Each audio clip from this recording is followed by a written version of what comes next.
At ito ay na-implement natin simula ng February 26 din ng 2025. So kung titingnan po natin, ano-ano ito, sino ito? Sinabanggit ko na po, 80, 85, 90, 95. Ito po sila ay kung nag-birthday sila ng March 17, 2024 at sa kasalukuyan. Subalit, gusto kong ulitin kasi minsan dinadagsa tayo ng mga katanungan at minsan pupunta sila doon sa payout, hindi naman sila pwede pa.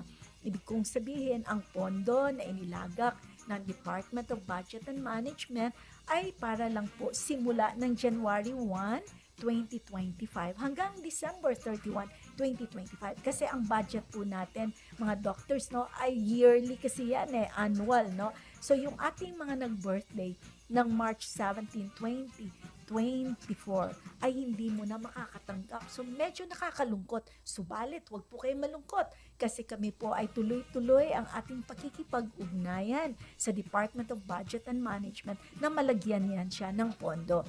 So once na may pondo po yan, una din kayong makakaalam sa balita.